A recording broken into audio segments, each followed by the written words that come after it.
And I guarantee you, this technique is not in your manual. Yeah, exactly.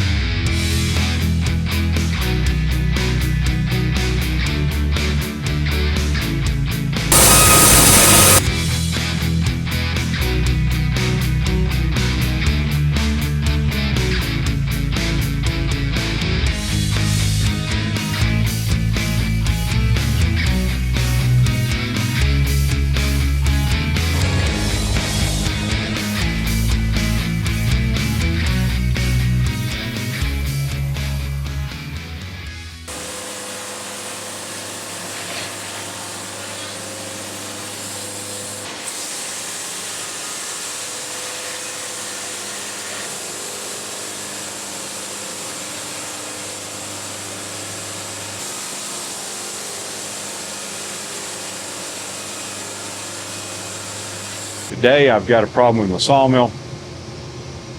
The band is not perfectly aligned with the bed. I've noticed I'm getting a few weird things happening, and because of that I need to check it first, adjust it second, and I'm going to show you a very fast way to check your band and mill alignment. And I guarantee you this technique is not in your manual, but it sure is fast. So let's get started. Oh, and then I'm going to saw some wood up, but I always do that anyway. But we're going to, and I'll probably kill a wasp. I see a wasp right there. We've been getting overrun with them. And anyway, let's get to it.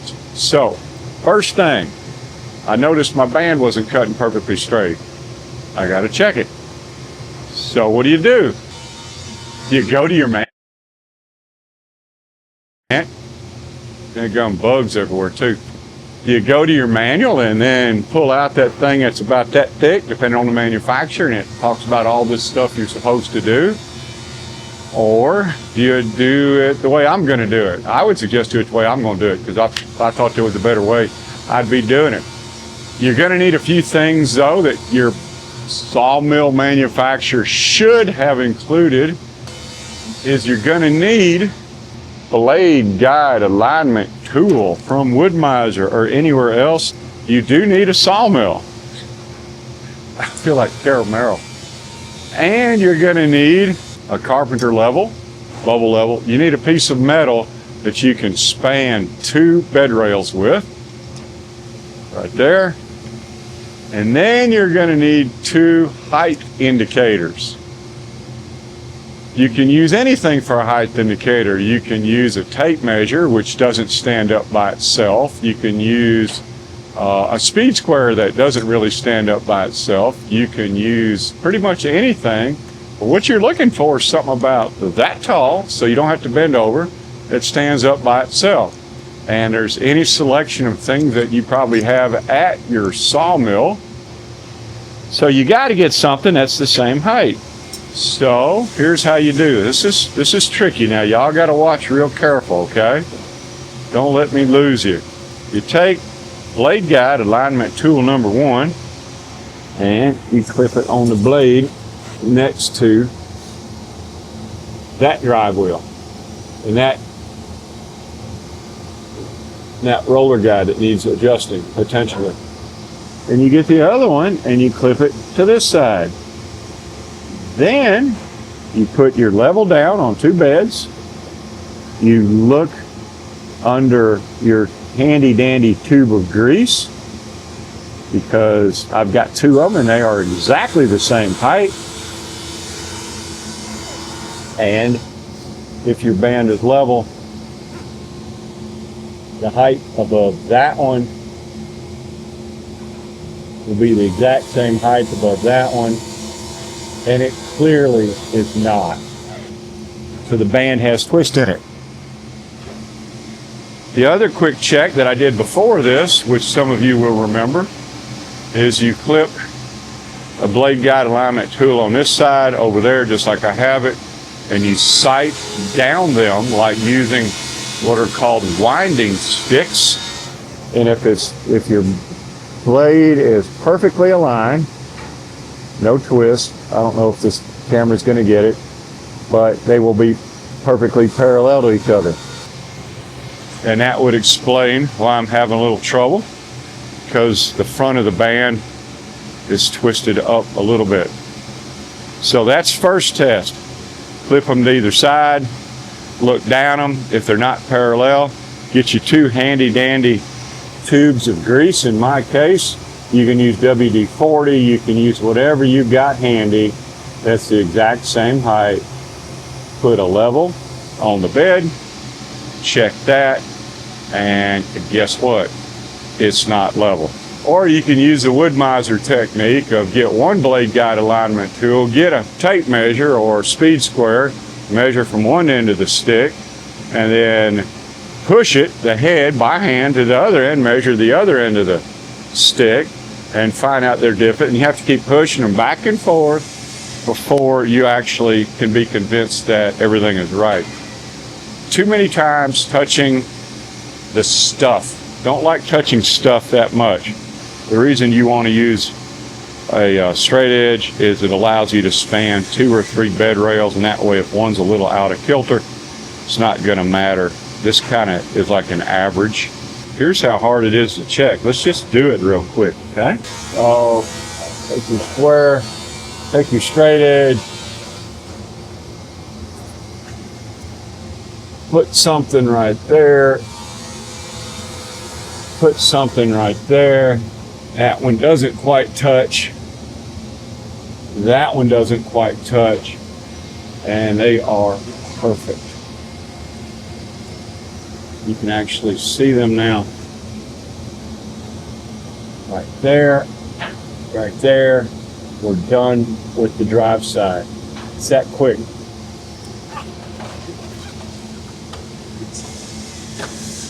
Put that there. Put that there. Slide it under. Slide it on. Oh, yeah, I'm definitely off. And that's about how hard it is. Let's take a look. You've got to have the blade guide alignment tool on a valley, or what's called the gullet. Grease is good for so many things. About like that, so everything looks symmetric. See how that looks? And then we simply come down here. We go, that one's pretty close. Whoa, that one's not close.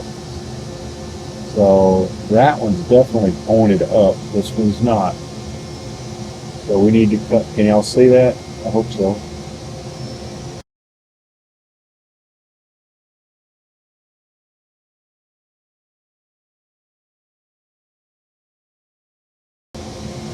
Zoom in using my manual zoom.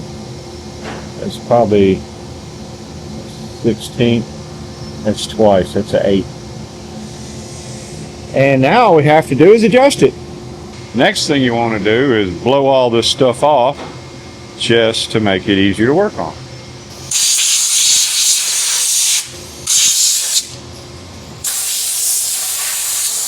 Let's sit down here in the sawmill area and let's get you a little closer.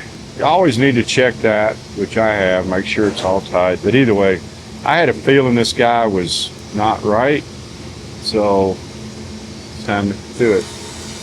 Wood misers, they love 1/2 inch. Loosen one lock nut. Do not really loosen that.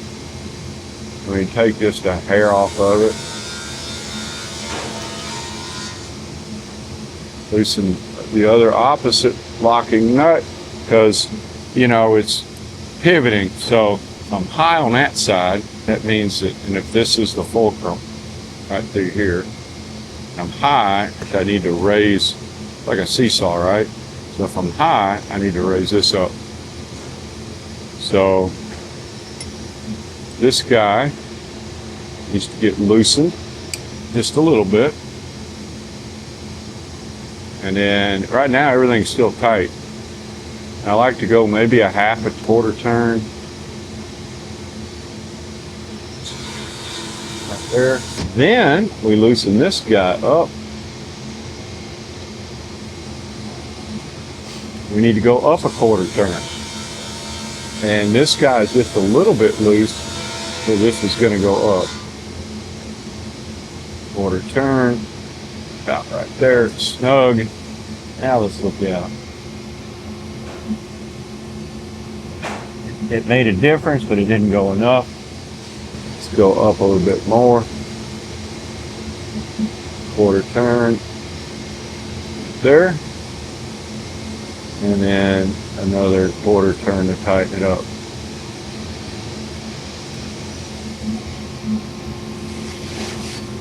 Ooh, that looks good. You can see the gap, and now they're just about perfectly. It is always good on wood misers, a cantilever head. You always want this side about 1/16 of an inch higher than that side.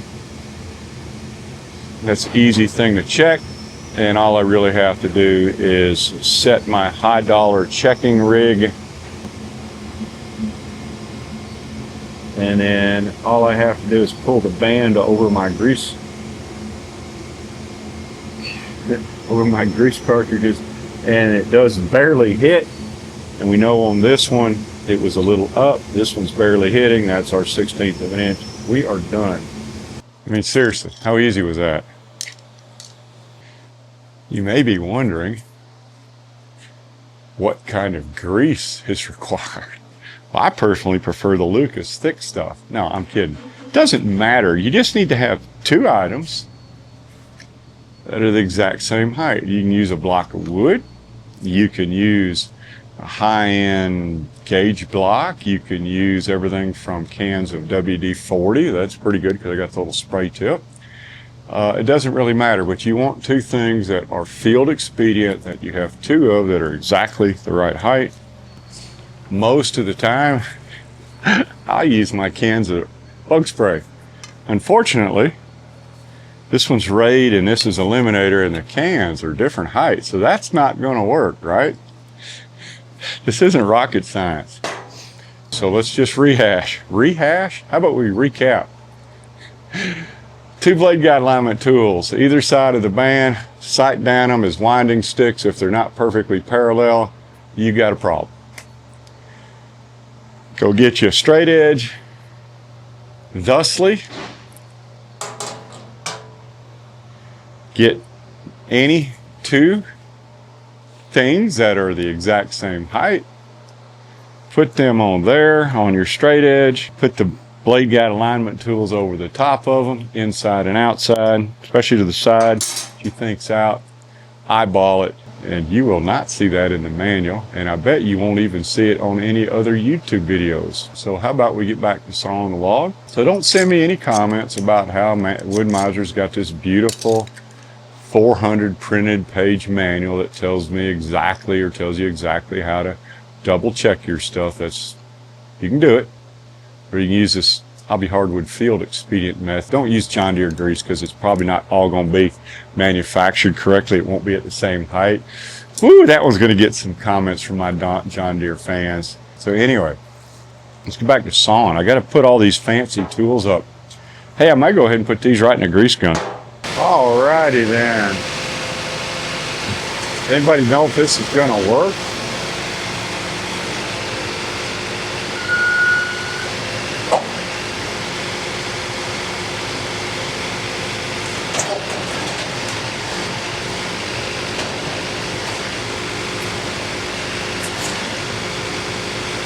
Alright, I got the toe board up, got it aligned. That didn't take long.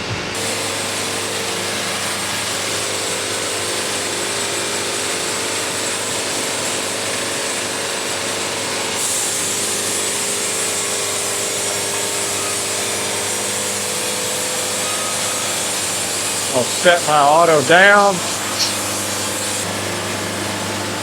That means that I know my next cut will be the right height.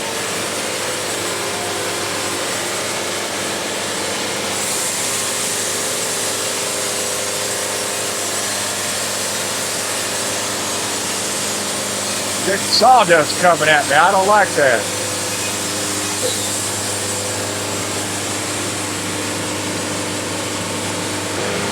Need to adjust my fan. All right, this fan blows air over me where no sawdust gets to. Let's drop the toe board. Drop the toe board. Spin it. Raise the toe board. Clamp it. Band in. Get it up.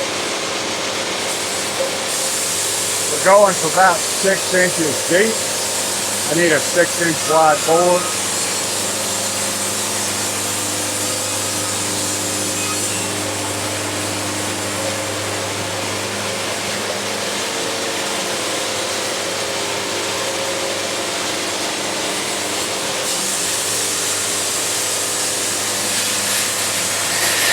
Now we're rocking.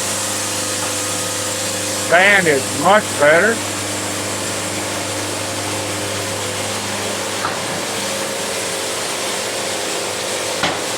Drop the toe board, get everything flat.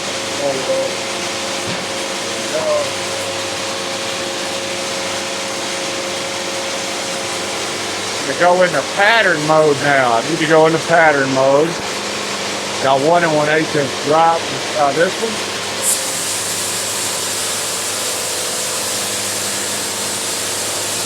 I don't think this one's going to be good. We're going to take another one. Always notice how I'm either horizontal or perpendicular to the major pitch track.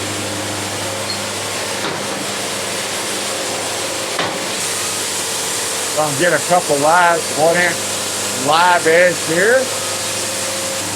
For charcuterie boards, I'm looking at the stress, very flat.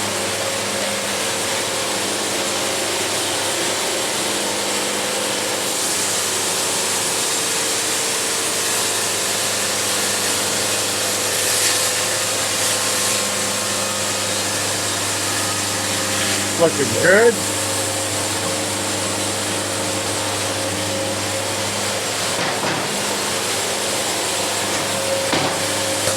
Good. Let's pull this guy back. Right button up. Brings the head up. Get this guy. Joystick down.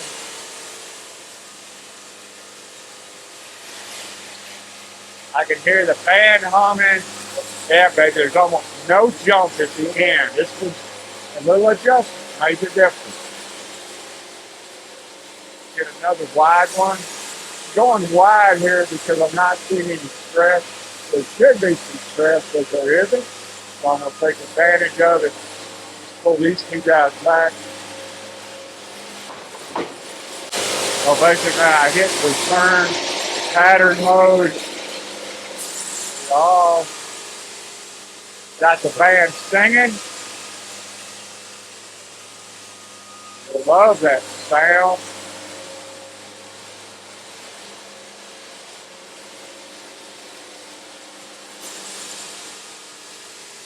Hitting it pretty hard. Band's liking it, that little adjustment. Carpenter B, we're going to take a couple more right here. From off the edge of my bed, I want to gently nudge this guy forward a little bit. You don't want to just lean on your drive. You want to go half. Notice how when I did it, I kind of took my hand off. You let it coast. You don't want to hit it while it's engaged. Man, these guys are flying around the field.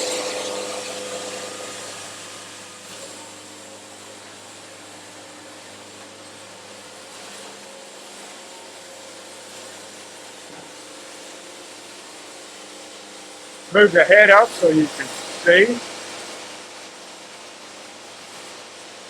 Do a backflip. That.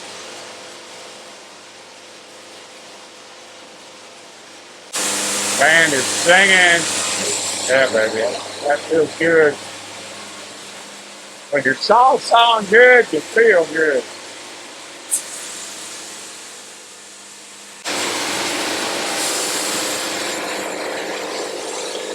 I got him.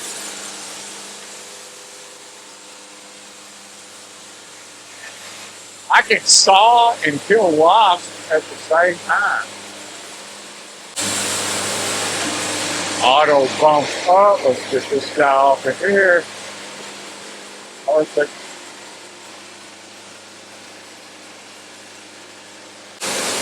Let's get one more till we get down to the, just above the pit. Let's get these guys off of here. Hope they'll move well on, dude. Oh, God. 180. And we just saw it on down now. This is maple. This saw is blowing through this maple.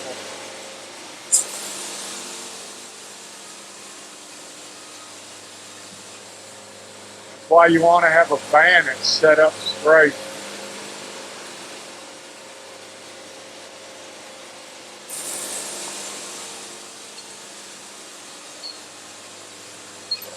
Alrighty, one more. We're down in this log.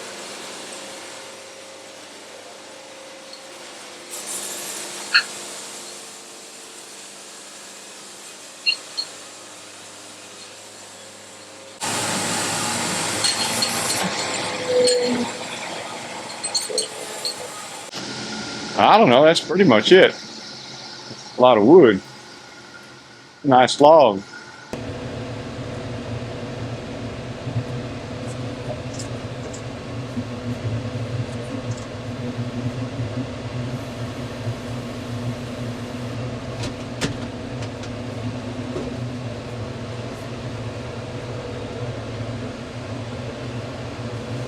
So the weather's turned beautiful. It's a little dry, but this is sawmilling weather. It's just gorgeous. Hope y'all have fun. Hope y'all enjoyed this. And we'll see you next time. Thanks for visiting our sawmill. Click on the links above to see more of our videos.